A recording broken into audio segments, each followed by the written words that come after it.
कृति और आप देख रहे हैं माइक ऑन है। आज बसंत पंचमी के मौके पर आज कौन सा मुद्दा लेकर आ रही हूं, क्योंकि सीधे माघ मेले से जो विवाद शुरू हुआ वो ऐसा लग रहा है खत्म नहीं हो रहा है, और इसीलिए आज माइक ऑन कर रही हूं बड़ी खबर पर कि यूपी में योगी के खिलाफ क्या सबसे बड़ी साजिश रची गई है। ये क्यों कह रही हूं, यूपी में योगी आदित्यनाथ के खिलाफ बड़ी साजिश। 27 के चुनाव होने वाले हैं और उससे पहले यूपी से योगी को कौन आउट करना चाहता है। जी हाँ, आपने सही सुना, उससे पहले 27 से पहले सबको लगता है कि योगी आदित्यनाथ बीजेपी के लिए बड़ी मजबूत कड़ी है। योगी आदित्यनाथ को कोई हरा नहीं सकता है और योगी को कोई हटा नहीं सकता है। तो क्या उन्हें हटाने के लिए एक बड़ी साजिश रची गई है? आज इस मुद्दे पर माइक ऑन कर रही हूं। कौन कौन योगी को यूपी से बाहर करना चाहता है, और ये सवाल क्यों पूछ रही हूं? आपको अभिमुक्तेश्वरानंद को लेकर जो विवाद शुरू हुआ, उस विवाद से यह संदेश देने की कोशिश की जा रही है कि संत समाज योगी से नाराज है। वो संत समाज जिसका खुद प्रतिनिधित्व योगी आदित्यनाथ करते हैं, लेकिन योगी आदित्यनाथ बाकी संतों का सम्मान नहीं करते हैं। अगर ये संदेश लोगों के बीच जाए तो एक पूरा का पूरा धड़ा यूपी में योगी आदित्यनाथ के खिलाफ खड़ा हो सकता है। ये जो तस्वीरें आप देख रहे हैं, पालकी पर सवार अभिमुक्तेश्वरानंद आते हैं, उन्हें रोक दिया जाता है और उसके बाद एक छवि ऐसी कि योगी तो इन संतों के खिलाफ। ये एक सच्चाई है कि योगी आदित्यनाथ हिंदुत्व का प्रतिनिधित्व करते हैं, वो खुद एक संत हैं, और इसीलिए क्या उन्हें हटाने के लिए शंकराचार्य वाले विवाद को बल दिया जा रहा है। यूपी में योगी फिर से ना आए, क्या इसके लिए ये पूरी साजिश है? कल योगी ने काल नेमी को लेकर एक बयान दिया। उन्होंने कहा था कि कई काल नेमी संत समाज में, उनसे सावधान और सतर्क रहने की जरूरत है। सबने इस बयान को अभिमुक्तेश्वरानंद से जोड़ दिया। अब जब मैंने खुद अभिमुक्तेश्वरानंद से इस बयान के बारे में पूछा कि आपको क्या लगता है, तो उन्होंने क्या कहा? उन्होंने योगी को ही काल नेमी कह दिया। योगी को काल नेमी कहकर एक बड़े धड़े को क्या आप योगी आदित्यनाथ से काट सकते हैं? आज सवाल पूछ रही हूं, क्योंकि उन्होंने कहा कि योगी संत भी हैं, वो कहते हैं खुद को संत, और वो मुख्यमंत्री भी हैं, राजनेता भी हैं, कैसे हो सकते हैं? तो पहले ये बयान सुनिए, क्योंकि इस बयान के खिलाफ कैसे बयान आ रहे हैं। पहले सुनिए कि अभिमुक्तेश्वरानंद ने क्या कहा था योगी आदित्यनाथ के। काल नेमी का मतलब क्या है? काल नेमी का मतलब है कि जो नहीं है वो बन के दिखाए। तो जब आप राजनेता हो, मुख्यमंत्री बने हो, तो फिर धार्मिक बनने का प्रयास क्यों कर रहे हो? अपने आप को धर्माचार्य क्यों दिखा रहे हो? काल नेमी तो वही सिद्ध होते हैं। काल नेमी तो की जो परिभाषा है वो तो आप ही के करीब खींच रही है, चुंबक की तरह। अभिमुक्तेश्वरानंद कह रहे हैं कि काल नेमी की जो परिभाषा है वो तो योगी आदित्यनाथ की तरफ खींच रही है। आपने सुन लिया। आज मैं ये भी पूछ रही हूं कि क्या 27 से पहले यूपी में दो फाड़ होने वाला है? योगी वर्सेस अखिलेश तो है ही, लेकिन क्या योगी वर्सेस केशव प्रसाद मौर्य भी है? मैं क्यों कह रही हूं? पहले आपको यह बताऊं कि अभिमुक्तेश्वरानंद ने जो बयान दिया, उन्होंने सीधे योगी को अटैक किया है, लेकिन योगी आदित्यनाथ को अटैक कर रहे हैं, फिर भी उनके डेप्यूटी केशव प्रसाद मौर्य अभिमुक्तेश्वरानंद को आदरणीय बता रहे हैं, शंकराचार्य बता रहे हैं। विवाद को हल करने के लिए एक नहीं दो बार उनकी तरफ उन्होंने बयान भेजा है। अब इसका मतलब क्या है? मैं आपको बताऊं कि अखाड़ा परिषद के अध्यक्ष रविंद्र पुरी, जगत गुरु रामभद्राचार्य सब अटैक कर रहे हैं शंकराचार्य को, लेकिन योगी के डिप्टी शंकराचार्य को अटैक नहीं कर रहे हैं। वो सीधे कह रहे हैं कि वो आदरणीय हैं और वो जाकर बसंत पंचमी में स्नान करें।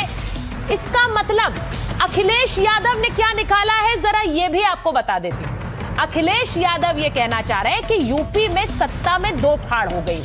योगी आदित्यनाथ जो कह रहे हैं, उनके डेप्यूटी इसका उलट कह रहे हैं, यानी कि ये योगी वर्सेस अखिलेश नहीं है यूपी में, यहां योगी वर्सेस केपी हो गया है। और उन्होंने इसको लेकर ट्वीट भी किया है, यानी वो ये कहना चाह रहे हैं कि योगी को हटाने की कोशिश हम नहीं कर रहे हैं, योगी के अपने ही लोग कर रहे हैं। और वो ये भी कह रहे हैं कि ये पूरा खेल राज्य से संचालित है या केंद्र से संचालित है। उन्होंने ये बयान भी लगा दिया, ये आरोप भी लगा दिया है कि योगी को हटाने का खेल तो केंद्र से चल रहा है। अब सीधी बात यह है कि योगी आदित्यनाथ के खिलाफ 27 से पहले क्या ये बड़ी साजिश है?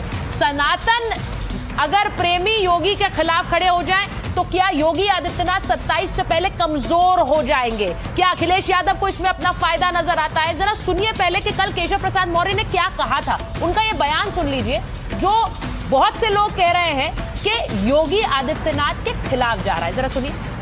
पूज्य शंकराचार्य जी के चरणों में प्रणाम करते हैं, प्रार्थना करते हैं, स्नान करें। सर, उनका आरोप है कि मतलब हमको निशाना बना करके नहीं, जिन लोगों ने भी किया है उसकी जांच करके, उनकी जांच करके जो भी किसी भी पूज्य संत आचार्य को, शंकराचार्य जी को, किसी भी संत का भी अनादर हमारे यहाँ करने का वो नहीं है। अगर कोई ऐसा किया होगा जांच करके कार्रवाई करेंगे, लेकिन उनके जो भी ऐसा किया है उसकी जांच करके कार्रवाई करेंगे। लेकिन अभी पहला ये है, भगवान शंकराचार्य जी के चरणों में प्रार्थना करता हूँ कि वो अपना जो भी विरोध है उसको समाप्त करके, संगम स्नान करके।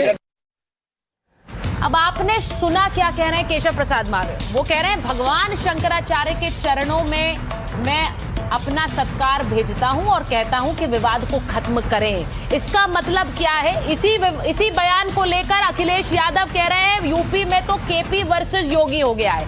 जल्दी से एक रिपोर्ट देख लीजिए, उसके बाद मेरे मेहमान जुड़ रहे हैं। मैं अखाड़ा परिषद के अध्यक्ष से भी बात करूंगी, रविंद्र पुरी जी से, कि क्या वाकई यूपी में एक बड़ा खेल हो रहा है। लेकिन पहले ये रिपोर्ट देख लीजिए। योगी के खिलाफ सबसे बड़ी साजिश, शंकराचार्य पर योगी सरकार दो फाड़। यूपी की सत्ता से योगी को हटाने की साजिश। वाराणसी और प्रयागराज यूपी में सनातन आस्था के दो केंद्र, जिन्हें आधार बनाकर योगी के इर्द गिर्द सियासी चक्रव्यूह खड़ा किया जा रहा है। वाराणसी में मणिकर्णिका घाट के रिकंस्ट्रक्शन को सनातन पर बुलडोजर प्रहार बताया गया, तो प्रयागराज में स्वामी अविमुक्तेश्वरानंद के स्नान विवाद की गुत्थी 5 दिन से सुर्खियों में है और पॉलिटिक्स की पालकी पूरी रफ्तार से दौड़ रही है। जब मुख्यमंत्री खिलाफ बोल रहे हैं अविमुक्तेश्वरानंद के खिलाफ, तो इन पे कौन भरोसा करेगा? भारतीय जनता पार्टी। कोई कहीं अपमान नहीं हो रहा। अगर ये चीज है सब समाप्त हो जाएगी 1-2 दिन में। देखिए, कहीं नहीं, सनातन का सम्मान है, सनातन का कोई अपमान नहीं कर सकता। हालांकि इससे पहले मुख्यमंत्री योगी आदित्यनाथ का कालनेमी वाला बयान भी सुर्खियां बटोर चुका था। ऐसे तमाम कालनेमी होंगे जो धर्म की आड़ में सनातन धर्म को कमजोर करने की साजिश रच रहे होंगे। हमें उनसे सावधान होना होगा, उनसे सतर्क रहना होगा। योगी के बयान को विपक्ष ने स्वामी अविमुक्तेश्वरानंद से जोड़ा, लेकिन यूपी के डिप्टी सीएम केशव प्रसाद मौर्य 24 घंटे के भीतर उनके आगे 2 बार नतमस्तक हो गए।